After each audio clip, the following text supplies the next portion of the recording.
الحمد لله نحمده ونستعينه ونستغفره ونعوذ بالله من شرور أنفسنا ومن سيئات أعمالنا من يهده الله فلا مضل له ومن يضلل فلا هادي له وأشهد أن لا إله إلا الله وحده لا شريك له وأشهد أن محمدا عبده ورسوله صلى الله عليه وعلى آله وأصحابه ومن سار سبيله إلى يوم الدين أما بعد. So tonight inshallah ta'ala that we hope to resume the lesson that we had started before COVID in explaining the book Mukhtasar Sahih Bukhari.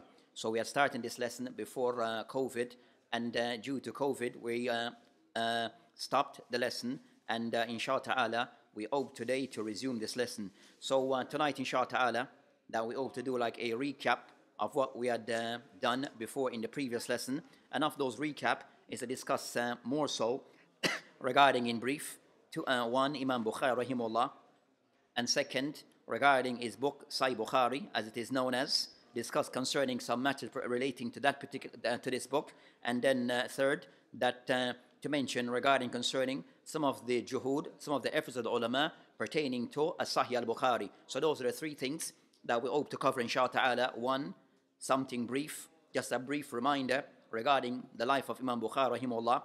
The second, regarding concerning the book of Sahih Bukhari, regarding what have been said for or against this particular book. And third, regarding the juhud, regarding concerning the efforts or inayah of the efforts of the ulama relating to Sahih al-Bukhari. So as for the first, regarding concerning Imam Bukhari rahimahullah, I will mention this would be brief, as we had covered this before when we started. As for Imam Bukhari rahimahullah, that as for his name, who is his kunya, Abu Abdullah ibn Abi Hassan, and that's concerning his name, the kunya of his father. As for Imam Bukhari rahimahullah, his actual name is Muhammad ibn Ismail ibn Ibrahim ibn Mughira ibn Bardizbah. So that's concerning the name of Imam Al-Bukhari rahimahullah, Muhammad ibn Ismail ibn Ibrahim ibn Mughira ibn Bardizbah. And that's Imam Bukhari concerning his name, as we mentioned, that his kunya is Abu Abdullah. And as for Bukhari rahimahullah, that it is stated that he was born, regarding the time that he was born, it was said in Yawmul Jum'ah, in the month of Shawwal, the year 197. He was born the year 197 Al-Hijri. And it is said regarding Bukhari rahimahullah that as a child, that is discussed regarding that as a child, that he lost his sight. That as a child, he lost his sight. But then it is stated that regarding concerning this matter, that his thought is he regained his sight.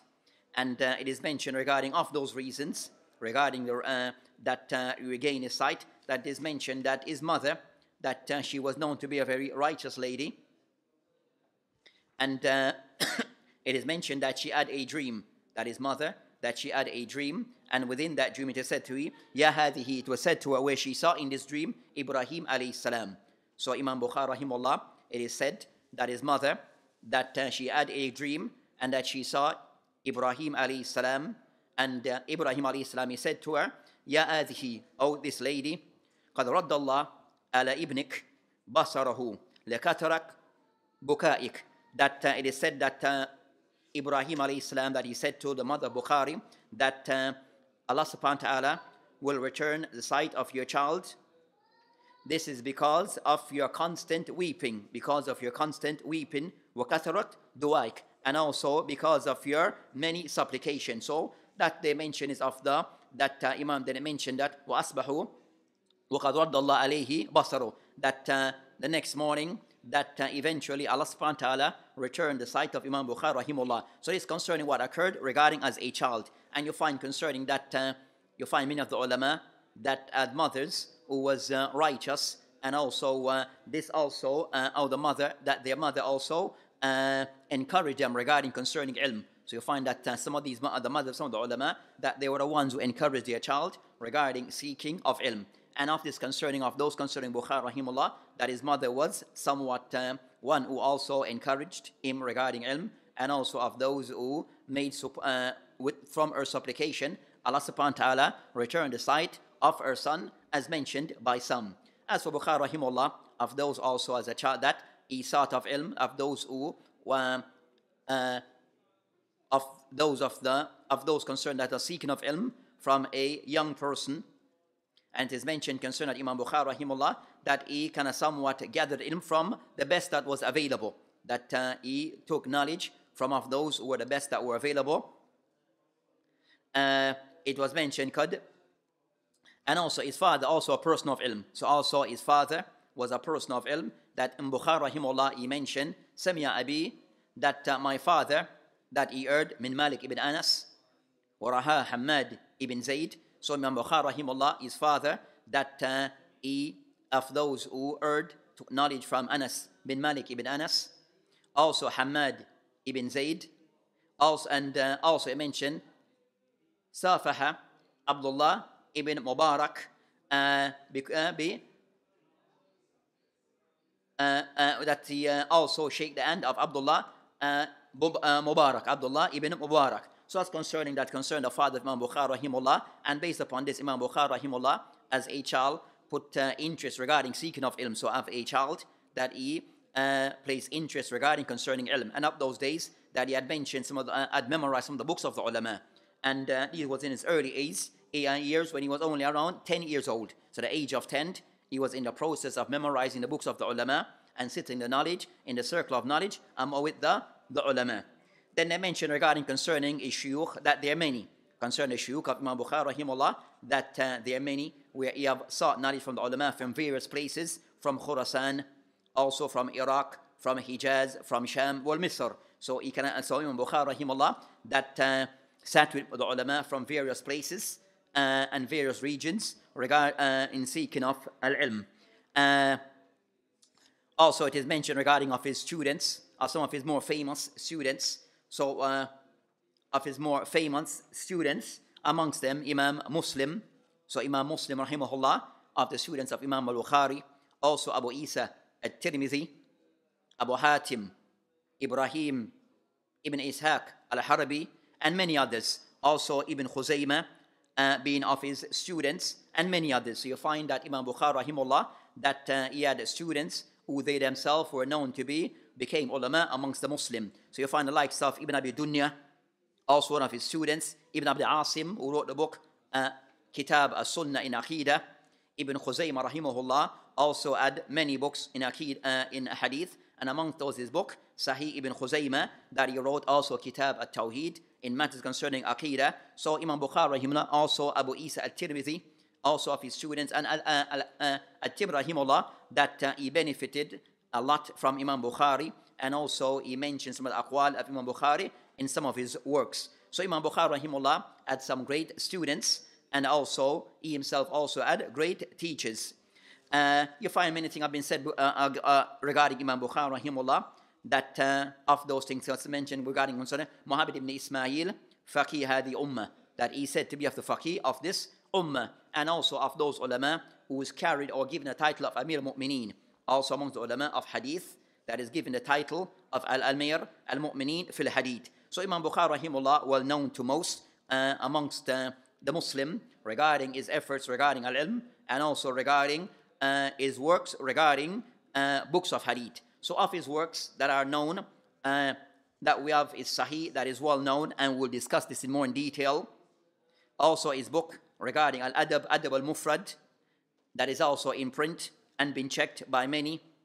Of his other works is the work concerning Kitab al-Bir al-Walidain. So he has a book that is specific on the topic of al-Bir al-Walidain, regarding one being dutiful towards one's parents, and this book been printed recently. Also he has a book in Aqidah that is called Khalq Af'al al-Ibad. So Imam Bukhari rahimahullah, that he went through also fitna, he went through mihna, trials during his time, and accusations, and from this that he wrote a book Khalq Af'al al-Ibad, that relates to matter concerning al-Qadr, and matters that relates to this particular, relate to certain topics. So Imam Bukhari rahimahullah written books concerning Aqidah, and also he has book regarding al-Rijal.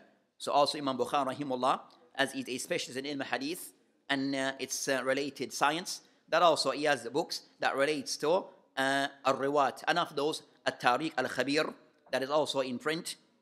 Also At-Tariq al-Awsat, that is also in print, or also At-Tariq As-Sagir. So he has these 3 books that he have written regarding Tariq and that are in print. So Imam Bukhari rahimullah that wrote many books. Most of those books, some of those books have reached us, and most of those books have been given is due our attention by the ulama of past and also of present. So regarding concerning Bukhari rahimullah, that he died in the year they mentioned concerning that the year 256. He died here 256 al-Hijri.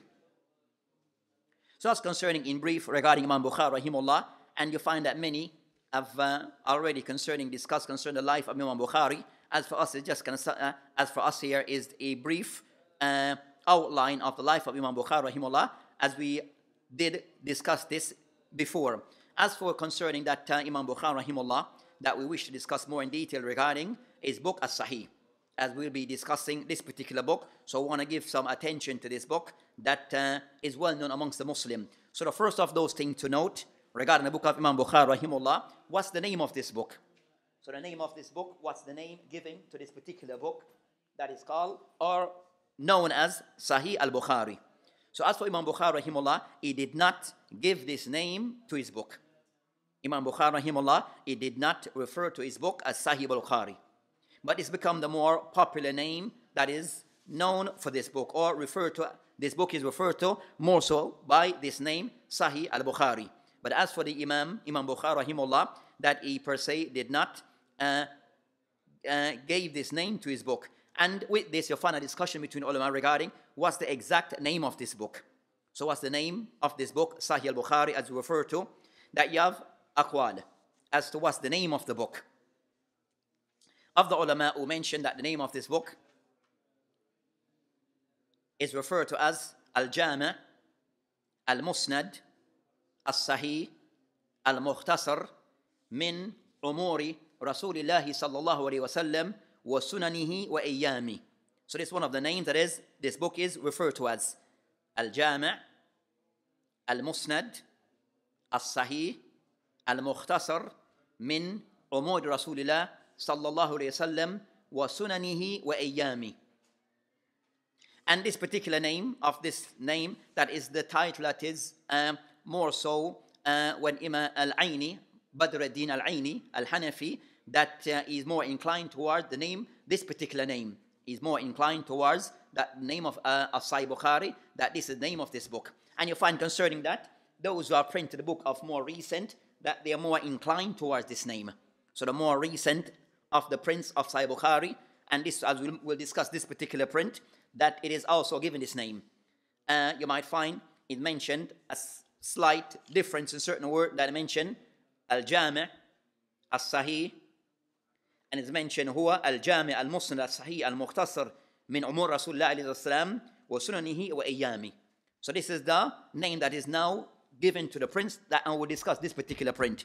So that's concerning one of those names. Others who have mentioned the name of this book, that they have mentioned the second name, that is by Qadi Iyad. So you have Al-Qadi Al-Iyad, one of the ulama of the Malikiyah, that you have mentioned, and also you find the Malikiyah, that they have also given attention to this particular book, where we'll discuss concerning of the Imam, the ulama of the Madhahib al-Araba, all of them have a shuru on Sahih Bukhari. So you find the Hanafi, the Shafi, the Maliki, and the Hanabila, all have shuru on Sahih Bukhari. So the ulama have mentioned that you find 3 books of the Sunnah where the ulama have given a abundance of attention. Sahih Bukhari, what is referred to as Sahih Muslim, and the third being Al-Muwatta. So you find with those 3 books, many explanation. Bukhari, many explanation, goes into the hundreds of explanation. Nam, Sahih Muslim, they say over maybe about just under 100 explanation of Sahih Muslim. And Muwatta, many. Nam, Muwatta, many. So you find that concerning the books of the Sunnah that have been given great attention, those 3 books compared to others. Nam, Bukhari, Muslim, and Al-Muwatta of Imam Malik, rahimahullah, jami'an. So Qadi Iyad, rahimahullah, of those who have explained Sahih Muslim. So Qadi Iyad, rahimahullah, of those who have explained Sahih Muslim, and the explanation of An-Nawawi is just the works of Qadi Iyad with some addition from An-Nawawi.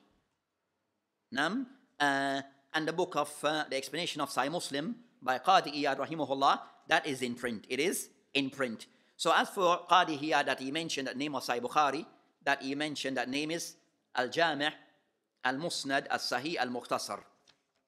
So he mentioned Al-Jami' Al-Musnad Al-Sahih Al-Mukhtasar min Athar Rasulillahi sallallahu alaihi wasallam.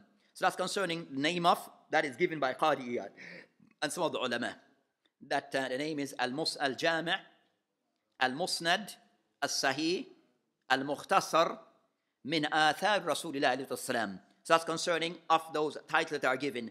And they mentioned that, so that's concerning one of the other names that is mentioned to be the name of Sahih Bukhari. The third is the one that is mentioned by the likes of Ibn Hajar al-Asqalani and others, who also Ibn Hajar al-Asqalani, as we will mention, also have his own an explanation of Sahih Bukhari. As for his Muqaddimah, that he mentioned regarding different things regarding Bukhari and his book, that he mentioned also the name of this book. The name that is given by Ibn Hajar al-Asqalani, he mentioned Al-Jami' Al-Sahih Al-Musnad min Hadith Rasulullah alayhi salam wa Sunanihi wa Ayyami. So the difference between that, he mentioned Al-Jami' Al-Sahih Al-Musnad, but he doesn't mention the word Al-Mukhtasar. He doesn't mention the word Al-Mukhtasar. And also mention at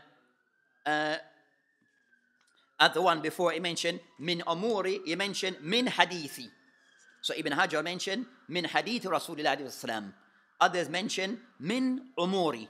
So that's concerning the slight difference, and the rest the same. So that's concerning of those names that are given to Sahih Bukhari, that you find books or leaflets that are written specifically to discuss the name of Sahih Bukhari. You have books that are just mentioned, just about trying to find the name of Sahih Bukhari and At-Tirmidhi, because of the various names that have been mentioned regarding these particular books. So as for we mentioned that, what is concerned that in print is the name that we mentioned as being the first. That, as we mentioned, was this particular print of Sahih Bukhari. There's another print we're supposed to bring, but forgot it. But this one is Al-Jami' Al-Sahih Al-Musnad, or Al-Jami' Al-Musnad Al-Sahih Al-Mukhtasar min Umur Rasulullah alayhi salam wa Sunanihi wa Ayyami. So that's concerning what now is in print. And this concerning the more standard name that is used in print of Sahih Bukhari. They mentioned regarding concerning the reason behind why he wrote this book.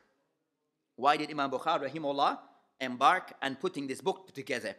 Bear in mind that during that was a time where you find that many of the ulama starting to put books together and write books of the Sunnah. So regarding concerning Al-Bukhari rahimahullah, it is mentioned that of the reason why he put this particular book together, that he looked as to what was being the works that were being written during his time, the works of the ulama during his time, and that Imam Bukhari rahimahullah, that he mentioned that he wished to compile a book that he wished to Al-Jami' bayna ma yadkhul tahta as-sahih wa hasan or tahsin. He wants to put a book together that only consists of a hadith that is authentic. So Imam Bukhari rahimahullah, that he saw that the works of the ulama during his time, that it comprises of hadith, their works, that you'll find in those works hadith which is authentic and those that are not. So he wanted to put a book together that only consists of hadith sahih. So he put this book together. A second of those reasons that is mentioned, that Imam Bukhari rahimahullah was sitting in the circle of Imam Ishaq ibn Rahuya rahimahullah, where he mentioned by saying that in this setting, kunna inda Ishaq ibn Rahuya. Faqal, meaning Ishaq ibn Rahuya, he said, لو جمعتم كتابا مختصرا للصحيح السنن رسول الله السلام. So Ibn Ishaq, he can someone put the idea, the thought, that perhaps someone is able to put a book together that would be a mukhtasar, but also sahih of the hadith or sunan of the Prophet ﷺ. And Bukhari rahimahullah, when he heard this, he mentioned, وَوَقَى ذَلِكَ فِي قَلْبِي, that this kind of somewhat, it resonated in my heart. فَأَخَذْتُ فِي الْجَامِعَ السَّحِيحِ. So I kind of somewhat start to put together this Al-Jami' al-Sahih. So this shows concerning that this was by the advice of Ishaq ibn Rahuya regarding someone being able to put a book together that only consists of hadith with Sahih and also Mukhtasar. The third that they mention reason is that Imam Bukhari rahimahullah, that he saw in a dream. He had a dream, and in his dream that he had, that he finds that he was in a majlis. And he had a fan that he was fanning away things from the Prophet ﷺ, fanning away things from him. So when he saw this dream, that he went. So he mentioned that I saw the Prophet ﷺ, that I was standing before him, marhawa, and I had like a fan, udhab bihi or biha anhu. So I was like fanning away things away from him. So when he saw this dream, that he went to some of the people who were able to interpret dreams regarding what he saw, and I mentioned that the interpreters mentioned that when you were fanning away concerning people who lied against the Prophet ﷺ. And that you be so, that was concerning how the dream was interpreted, that you were kind of somewhat defending him against those who lied against him. And then I mentioned, وَالَّذِي حَمِلَنِي عَلَى إِخْرَاجِ الْجَامِعِ الصَّحِيحِ. So this was the thing that kind of somewhat pushed me, encouraged me to put together this book regarding concerning Al-Jami' al-Sahih, where he was to mention only a hadith that was authentic. So these are of those reasons behind why Imam Bukhari rahimahullah put this particular book together. They mention also regarding concerning the next matter concerning what's the mawdu, the topic of this book of Sahih Bukhari. As Sahih al-Bukhari, of those books that is referred to as Jawami'. The mawdu of this book is the book that is referred to amongst ulama al-hadith of Jawami'. So take into account, before we move to that, we'll come back to this, the ulama of hadith, that bear in mind that the science of hadith, it goes into many sub-sciences. Science of hadith, ulum al-hadith, it goes into many sub-sciences. Of those science, for a person to be a master in ilm al-hadith, and a person who's embarking on trying to understand ilm al-hadith for what is really worth, that person, after one, take into account the various sciences. One, knowing and having books and familiarize oneself of the books of the Sunnah and the manhaj of the ulama regarding when they put those books together. So in studying the books of hadith, not to say I have a book in hadith, but knowing the manhaj of the author when you put that book together. So knowing the books of hadith and also the manhaj of the ulama relating to their books. Also, second, for a person to know what is referred to as ilm al-mustalah or ulum al-hadith. Know concerning the terminologies and the qawaid and the principle of ilm al-hadith. For them to really understand this science for what it is worth. The person must understand ilm al-hadith. So a person we find today explain a book of hadith and they do not understand mustalah, they're going to have deficiency. That's without doubt. A person is explaining a book in hadith and they do not understand ilm al-mustalah, ulum al-hadith, they're going to have deficiency in their explanation. Or shortcomings. Especially from the tullab that we find in the West. Third of the person regarding ilm al-hadith, the person also have to understand, know the books with the shuruhat, the books that explain hadith. So those books that would be to assist you in understanding the hadith correctly. You need those books that explain hadith. Those books that explain Sahih Bukhari, those books that explain Sahih Muslim, Abu Dawood, and the likes. So anyone who is explaining books of hadith, they also would need with them books that explain those books. And knowing those books. And there are many. Also, they have those books that explain also the person regarding books of hadith, that are books that are specialized in al-ilal, which is one of the more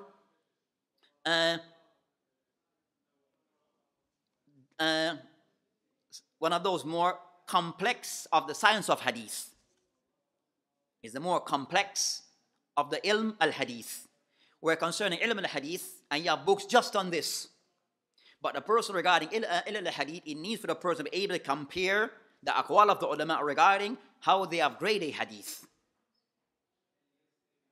to see concerning what have been said regarding this hadith, because you have certain areas in ilm al-hadith that is of the more meticulous aspect of ilm al-hadith, regarding concerning ash-shudhuz, concerning a matter that relates to hadith, regarding some hadith may be marfu', in some narration, and also in some narration mawquf. So which is correct? So the person have to be able to can refer back to those books of ilm al-hadith. So as we said today, a person who stick to the books of one particular sheikh, you're going to have deficiency. If the person only own to one alim and stick to only his works, you're going to have deficiency. With me? So the person have to know the books of ilal, where you can compare more so the works of the ulama of the past, compared to what is said by the people of contemporary times. And you find that there's a major difference, then it means that you need to look at that matter again. That matter needs to be reviewed thoroughly. Fifth of those ilm al-hadith that a person also have to know concerning matters relating kutub al-ruwat, books that relates to the narrators of hadith. For example, Imam Bukhari rahimahullah, you have books that are dedicated just to discuss the narrators of Sahih Bukhari. Even though it has passed, it have gone through all those tests. But a part of the test of Bukhari and his book is that you have books dedicated to only the ruwat of Sahih Bukhari. There's one that we have, but we left it in the maktaba, and others. But there's book just to discuss the ruwat of Sahih Bukhari. Then you have books that discuss, for example, the ruwat of Kutub al-Sittah. So you have books that are dedicated to discussing all the narrators in Kutub al-Sittah. Tahdhib al-Kamal by Al-Mizzi. And that book, it comes in 30-something volume. And there's another like volume that comes in about 7 big, huge size, about this size volume. But I can somewhat try to condense that large book into something smaller. So the person has to be able to know how to use those books. So then you have also aspect concerning fiqh al-hadith. The person concerning the books that are dedicated to only the fiqh of hadith. So there's many works regarding ilm al-hadith. That a person who study or teaches and choose to study hadith, the person have to have studied all those areas. If not, the person will have deficiency. The person will have deficiency. So back to that concern, the matter we said concern that mawdu of this book of Sahih Bukhari. So we mentioned a part of the person studying the books of hadith is knowing what's the manhaj, the methodology, the purpose set out, outlined by the author of his book. Abu Dawood, he has the purpose of his book. What is it? At-Tirmidhi as a purpose of his book. What is it? So the person understand what was the manhaj of the author of that particular book. Where you find that most of us, when we discuss concerning Bukhari, Muslim, and the likes, we discuss them as their life. But not many people are able to discuss their works. Not many are able to discuss concerning the work of At-Tirmidhi. What makes this book have a standing with the Muslim today? Why? So that's the thing that we need to know. Because that book, why? It's standing because it's one of the books of hadith. But out of a manhaj, we have to understand that manhaj so we said, truly appreciate that book. Because we understand the method of the author. And the same thing with Sahih Bukhari. The same thing with Sahih Bukhari. So the mawdu of Sahih Bukhari, the topic of Sahih Bukhari is of those books that the ulama they mentioned concerning knowing the manhaj of the books. We have the ulama have written books concerning books that are said to be jawama, books that are said to be sunan, books that are said to be musnad, masanid. So Bukhari rahimahullah, in his book here, that this particular book is a book which is of the class of book or the categories of book that are said to be jawama. What do we mean by jawama? Or what does the ulama mean by jawama? Books that it consists of all the relevant sciences in one book. Meaning it would include matters relates to aqidah, matter that relates to ahkam, halal and haram, wal ibadat, wal muamalat. Books that discussion will be an adab, wal akhlaq, wal tafsir, wal-manaqib of the Anbiya and the Sahaba and the likes. Also matter regarding Ashratus Sa'ah. So books with tafsir. So books that are referred to are classified as jawama, that consists of those things. Seerah and the likes. So the books of jawama are those books that consist of all those categories that that have been mentioned. We got those things? So Bukhari has all those things in his book. So it's referred to as jawami.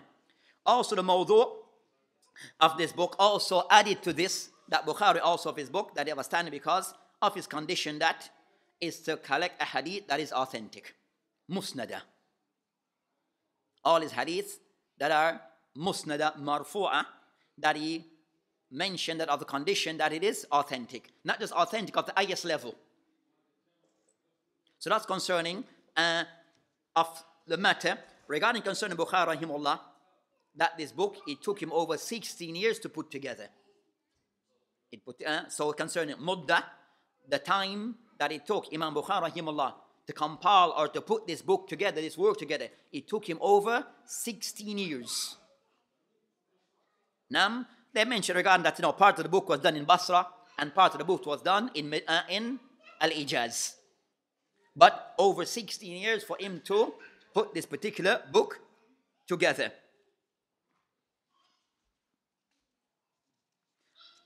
Part, as we mentioned, in Hijaz, Mecca, and others, Medina, and others also in Basra. As for this book of Imam Bukhari rahimahullah, as in the name itself, is a mukhtasar.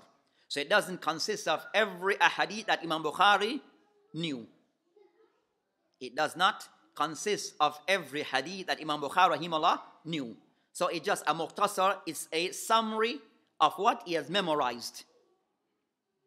Now, and next matter that we can somewhat will go into this book, you have concerning how much ahadith is in the book. Of our next matter, we'll discuss the manzil of this book. Because that we find today in the Arab lands and also find in the West, that we find a group of people amongst the Muslim, of people whom, because they have acquired some form of degree, some form of degree, that they believe that they can speak about everything in Islam. And I will mention again, like the idea in the West is that if a person have a degree in one particular science, you are able to can write and talk about everything else because you have a degree. So you find that some of the people who are Muslim, who have gone to Western university, trained by Western teachers, academics, but also have given them their approach to the Sunnah in particular and to Islam in general. So you find some of those people have become poisoned. Some of those people become poisoned because of the Western approach, that they do not follow the approach of the Muslims regarding concerning Islamic science. So you find that some of those people are criticizing hadith. It's not based upon Islamic approach. It's based upon, as they say, the approach of the Mu'tazila. Based upon my perception is that this hadith cannot be authentic because it doesn't go along with my way of reasoning. And that's never been approached by the Muslim. And most of the Muslim scholars that are bona fide. So you find concerning that, as we mentioned, Imam Bukhari rahimahullah, his particular book is a book that I mentioned that is of those books.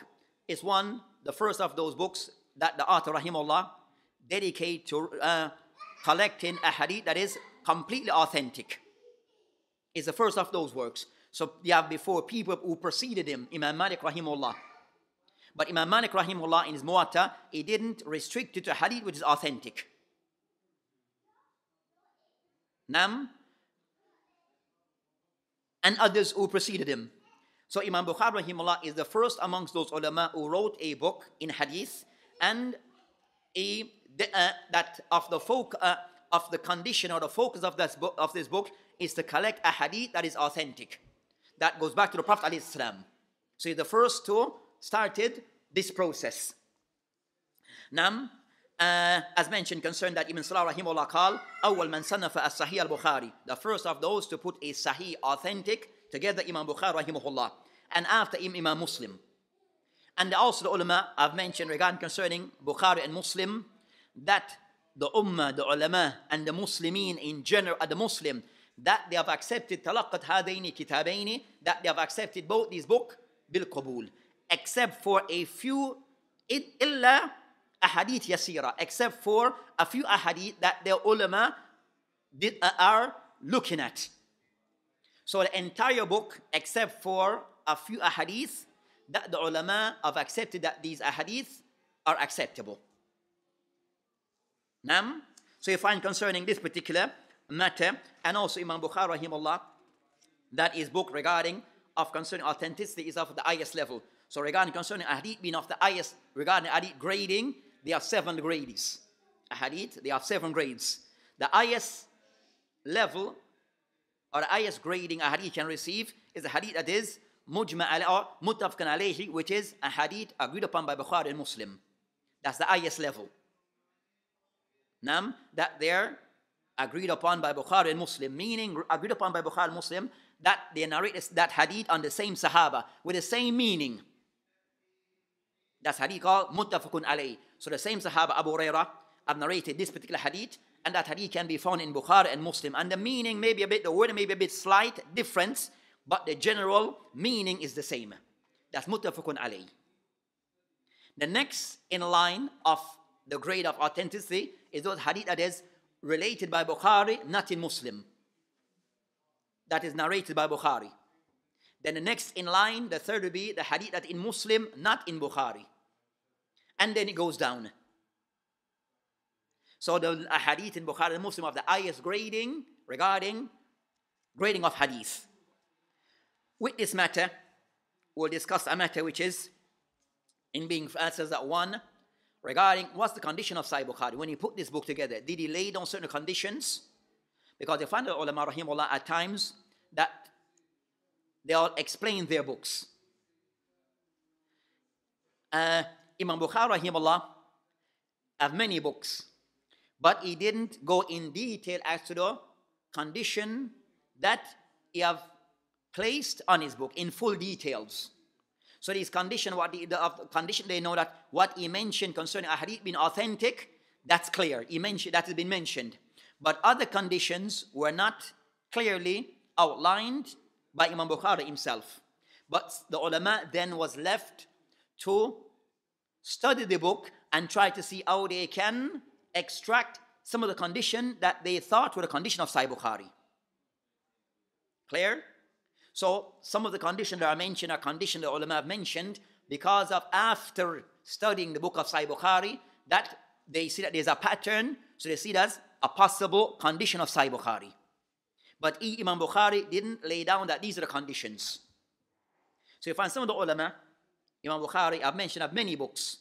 And within those books, he didn't go in details in other of his books regarding the condition of this particular book. Abu Dawud, rahimahullah, he has a book which is called Sunan Abu Dawud. But also he has a Risala ila al-Mecca. He wrote a book, a small thesis, where he can somewhat try to explain his conditions when he wrote this book, Sunan Abu Dawud. But it's not in the main book. It's in another book of his.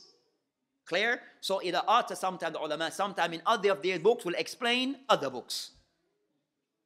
So the person has to be mindful of those. For example, At-Tirmidhi rahimahullah, that he has many books. One of his books that is called what? The main book of At-Tirmidhi. Sahih At-Tirmidhi. Sunan At-Tirmidhi. That is referred to as. Also again regarding that book, the name is not Sunan At-Tirmidhi. So the name of Sunan At-Tirmidhi, as we know it as, it is not Sunan At-Tirmidhi. He has another name. His actual real name is not that name. Nam, that's the next discussion. Nam, so of the thing that At-Tirmidhi rahimahullah, he has several books in hadith. At the end of his book, and sometimes the book is Al-Jami', is not a Sunan, is not classed as Sunan, but rather it's a book of Jam because it have all the condition of, it have all the category that will make it be placed of the books of Al-Jawami' and not of the books that are referred to as Sunan. Meaning Sunan, it mainly discusses matters relating to Ahkam without going to tafsir was seerah and the likes. But At-Tirmidhi, he does have these things, these topics in his book. So it is not really a sunan, it's a jama. And that's the next discussion regarding At-Tirmidhi. But At-Tirmidhi, rahimahullah, at the end of his book, he has a book called Al-Ilal, referred to as As-Saghir. So at the end of his book, Al-Sunan or Al-Jami', as referred to as, at the end he wrote a risala where he mentioned certain points that relates to his book that he's writing, and other matter relating to ilm al-hadith. But referred to the book is some referred to as Ilal At-Tirmidhi As-Saghir. So he can somewhat highlighted some points in that book that is related to his book and also outside of his book. So regarding concerning that, Imam Bukhari rahimahullah, he didn't per se mention elsewhere the condition of his book. So it was left for the ulama to kind of somewhat try to extract the possible condition of his book. Another matter regarding concerning Bukhari and his book, that you find that certain hadith, what we call, they say, muntaqada. But some of the ulama, mustadrak. Certain book that some of the ulama have somewhat, that they have, that needs to be looked or to be investigated, that is mentioned in Sahih Bukhari. That needs to be reviewed. There's certain hadith. So Bukhari rahimahullah, of his general thing, that he wrote a book that all the hadith he collects to be authentic. But the book, it consists of hadith which is sometimes some hadith that may not fall under certain the normal categories that to the general people. But to the ulama, hadith is known. So Imam Bukhari rahimahullah, in his book, sometimes he mentions the hadith that it does not have a full, complete chain. But he made mention all the hadith supposed to be musnada, sahiha. So why is this? So that becomes one of the things that is looked into. So because of this, you find some discussion regarding some hadith in Sahih Bukhari that they are reviewed. And you find one of the ulama that have somewhat, we find, so said the hadith muntaqada, hadith that are somewhat, we use the word criticized in Sahih Bukhari. This book is a book that is written regarding one of those works, and the more famous of those works, that criticize some of the hadith in Sahih Bukhari. Because we said all the hadith is authentic, isn't it? Based upon what is supposed to be the condition of Imam Bukhari. But some hadith in this book are criticized by the ulama. So of those works is this particular book. There's a book called Al-Ilzamat wa Tatabbu' by Imam Daraqutni rahimahullah. So Imam Daraqutni rahimahullah, that he died concerning the year 385. So that is still early. Just a century after Imam Bukhari. So Imam Daraqutni rahimahullah, one of the ulama who have written in many science and many books. And so he wrote his book Ilzamat, where he mentioned that Bukhari and Muslim missed a hadith that they should have mentioned, because these books, these hadith that they miss fit their criteria. But that's according to him. So he said that these hadith, you should have mentioned them, but you missed them. So I'm mentioning them to you. With me? That's Ilzamat.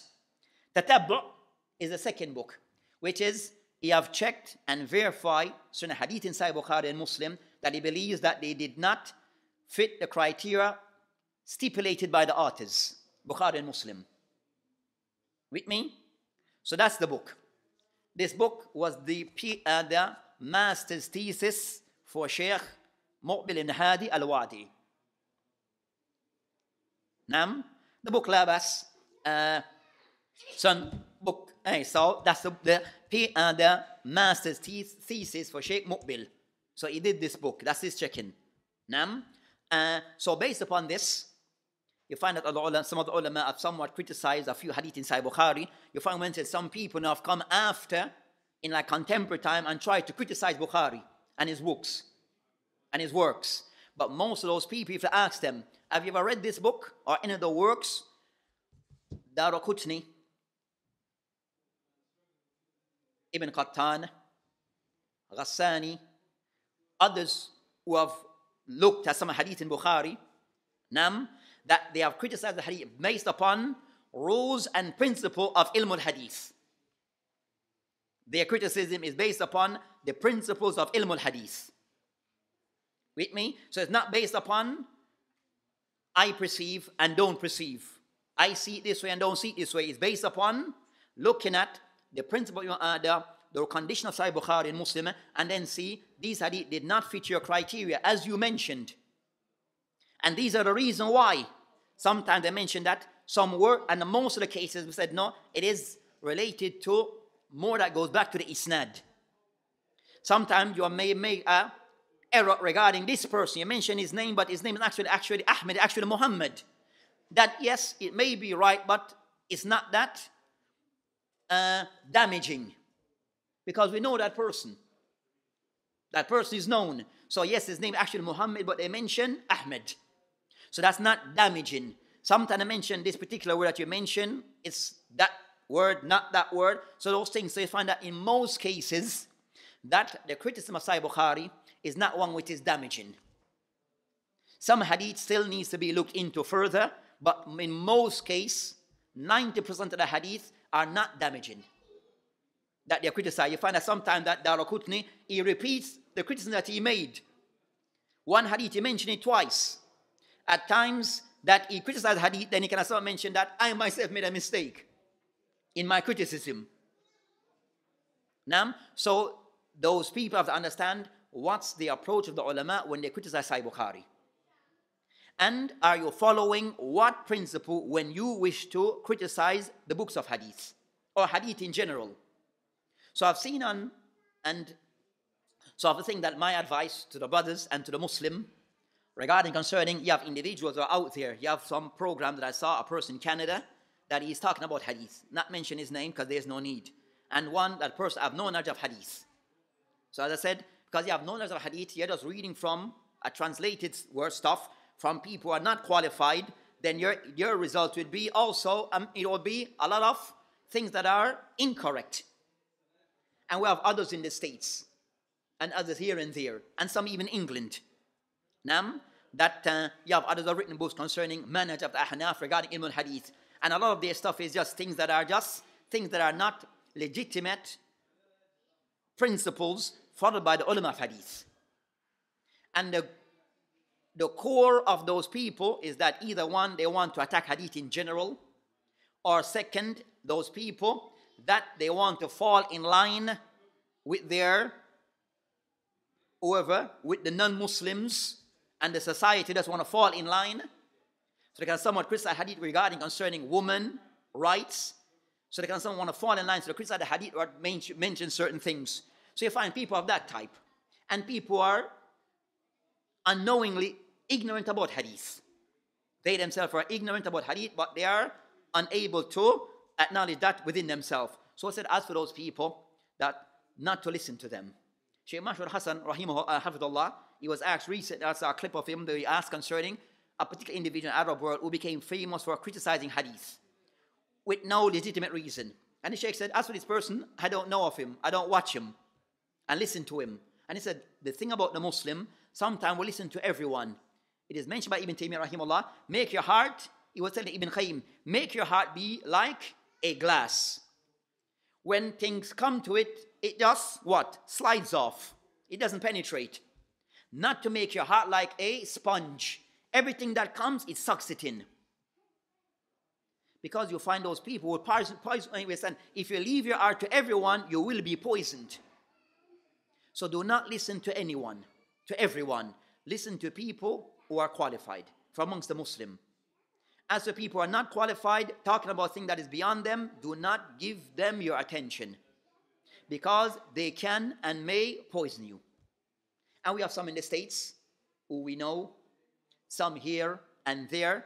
The main thing, do not listen to them, because they are known to be people whom they are always changing and attacking things that are meant to be the thawabit, the things that are something are fundamental things of Islam, the well-known things of Islam.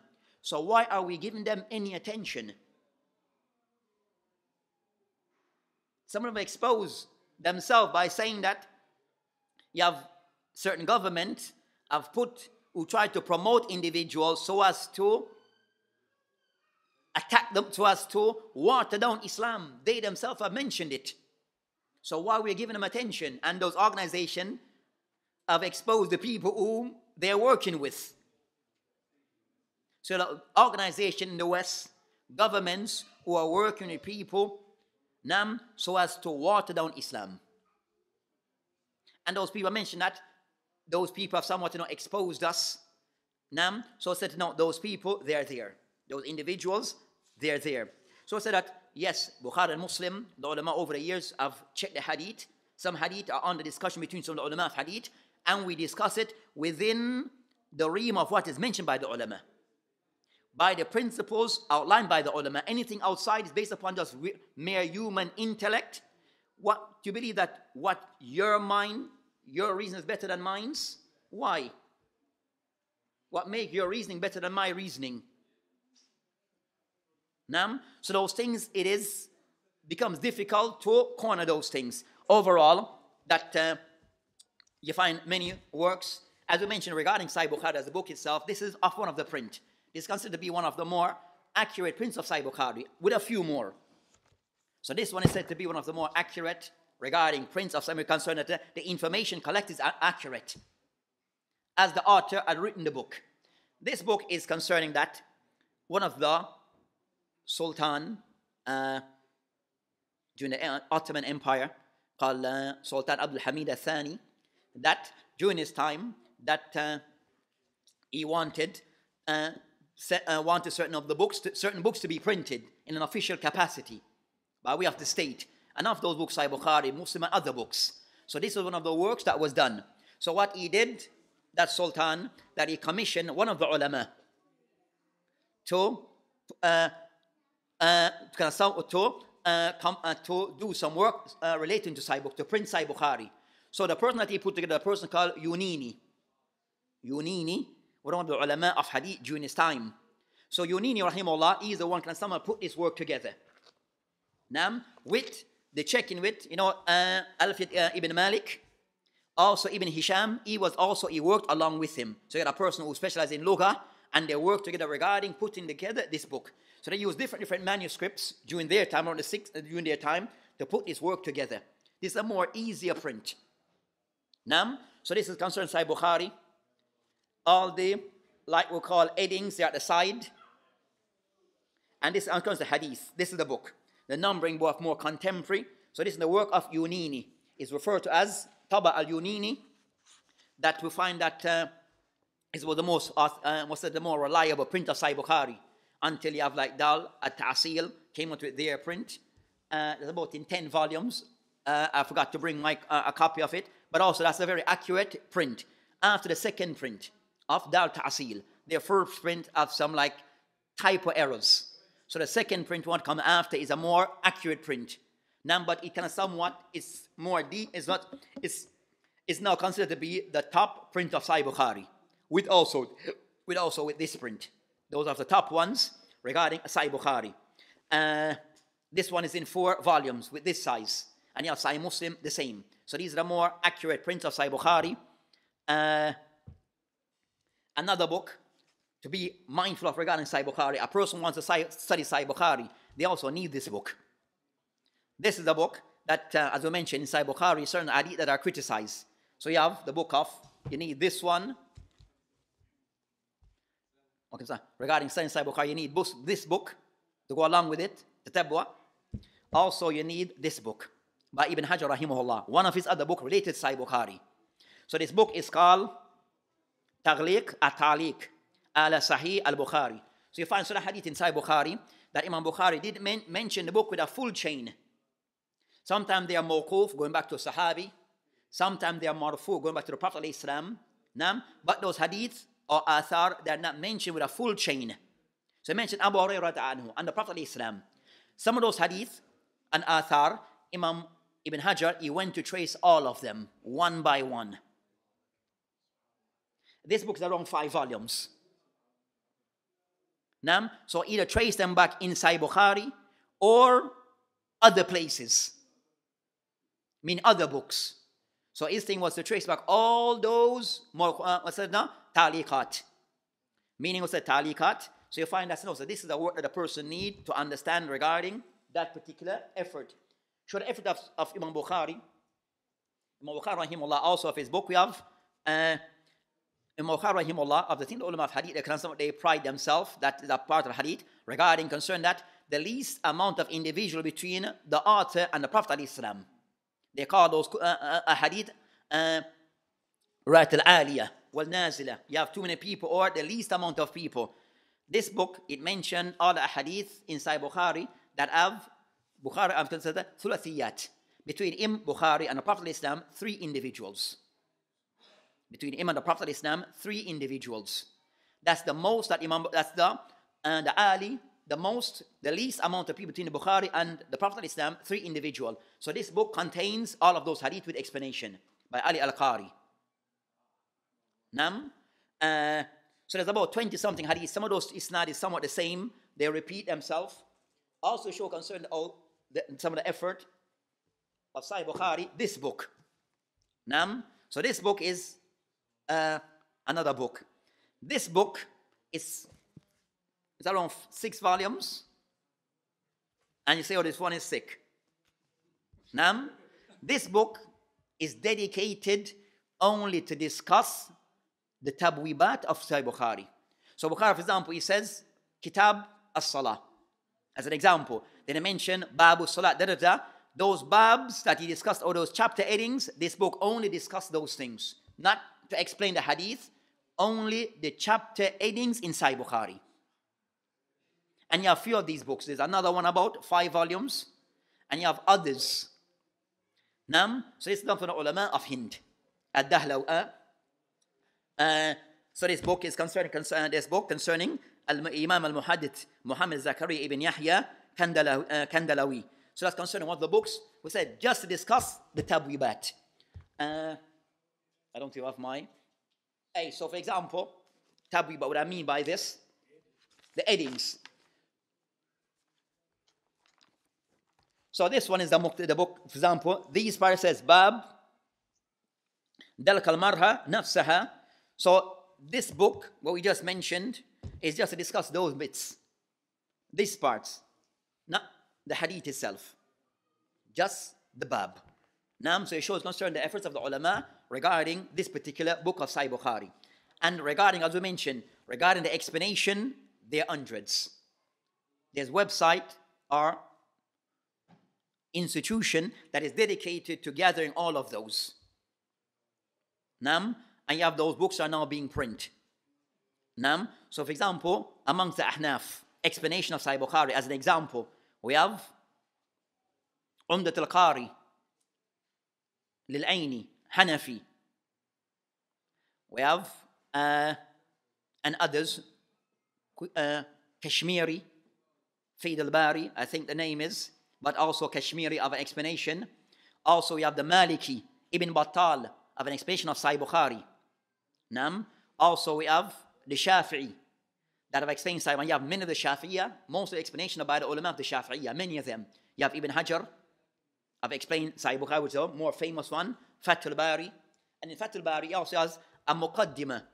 So the first 2 chapters, he has a Muqaddimah called Hadi As-Sari, where that Ibn Hajar, he discussed Bukhari's life and things related to Sahih Bukhari. And all those who have criticized Bukhari, also he explained, went through all the hadith that they have criticized. Then he went through to explain. So you have Hadi As-Sari. You have another one which is by Ibn Mulakkin, one of the shuyukh of Imam Bukhari. That one is called Al-Tawdih. Fi Sharh Sahih Bukhari, or the name of that meaning. That one also recently came out in the past couple of years. You have 2 tahqiq of that book. But that one also is a very detailed explanation of Sahih Bukhari. And that again, Ibn Mulakkin rahimahullah also is Shafi'i. Then we have concerned the Hanabila. We have explained, you have the Hanabila. We have Ibn Rajab Al-Hanbali, that you have an explanation of Sahih Bukhari called Fathul Bari. He didn't complete it, but that would be the most detailed explanation of Sahih Bukhari. The most detailed, if it was completed, it will reach up until Bab Janaiz. But also, bits here and there are missing. That one is also in print, which is a valuable, important explanation for what he did. So, and also you have a book called Ifsah, which is by Ibn Hubayra Al-Hanbali, where another set of books regarding Bukhari, we find of the ulama who combine between Bukhari and Muslim. They call Jam Bain Sahihain. Books they combine between Bukhari and Muslim. So you have Al-Humaydi, Al-Jam Bain Sahihain, Abdul Haq al-Ishbili, Jam bin Sahihain. So they combine between both books together. So they mention first a hadith which is authentic in Bukhari and Muslim that are agreed upon. Then they'll mention the hadith only with Bukhari, then only with Muslim accordingly. So those books are called Jam bin Sahihain. Then you have Mukhtasarat. There are many, meaning those who have somewhat summarized Bukhari. And this is one of those mukhtasar that we have been doing, and that's where we'll come to an end. So it says, this is the one that we're working on. This is more of the more popular ones. There are many others, but it's going to become more popular among contemporaries. And you find also the ulama of contemporary time will explain Sahih Bukhari. We have of those Sheikh Abdul Aziz Al-Raji, who have explained Sahih Bukhari in 15 volumes. Now, contemporary is mainly concerning, then we also Ibn Uthaymeen, who have explained Sahih Bukhari in most part, and others. Now, so you find concern that it said that the main thing regarding that, the books of Bukhari and most of the books of the Sunan, we have aspect regarding knowing the authors and their life. That's good and beneficial, a form of to encourage regarding ilm and to understand the life of those ulama and their efforts. But more also as important is knowing concerning their works and studying their works. Bukhari, Muslim, Abu Dawood, At-Tirmidhi, Nasahi, Ibn Majah, Muwatta. These are the books also that we need to become more familiar with these books by studying these books. Nam. So we said, inshallah ta'ala, for us, we'll be going through Mukhtasar Sahih Bukhari by Al-Zabidi. That's more of the more popular of the explanation of our Mukhtasar of Sahih Bukhari. And starting from next week, we'll be continue from where we have left off. So we have left off at Kitab. We'll be starting with Kitab Al-Wudu. From what I can recall, we finished concerning Kitab Al-Ilm. So we'll be starting with Kitab Al-Wudu. And Kitab Al-Iman, we did that bab. So we'll be starting with Kitab Al-Wudu. Bidnillahi tabaraka ta'ala.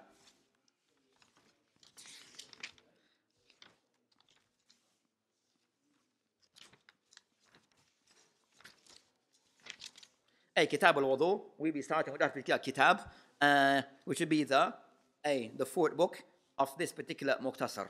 So that inshallah ta'ala will end.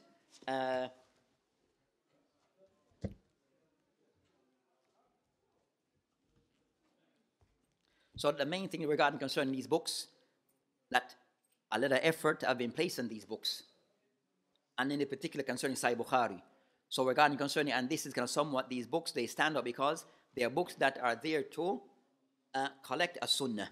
So we have the Quran, which is there, but books that are there dedicated to ulama who have dedicated their life to collect the sunnah.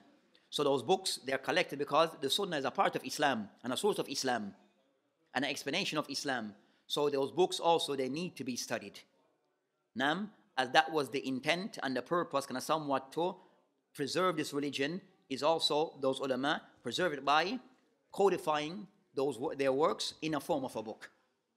And those books are intended, so you find, as I mentioned, many of the ulama have given effort regarding works around these books. So we also need to benefit from those works by knowing what is captured in those works, and then the important thing, implementing those works, and also to avoid listening to people who are there that need not to be listened to. The best way of putting it, that for us to avoid people who we need not to give them any attention, especially concerning matters relating to hadith. As we said, it's one of those complex science or detailed science. It requires a person who's full grounded regarding his learning before he can speak about hadith. وبالله تعالى توفيق وهذا السبيل.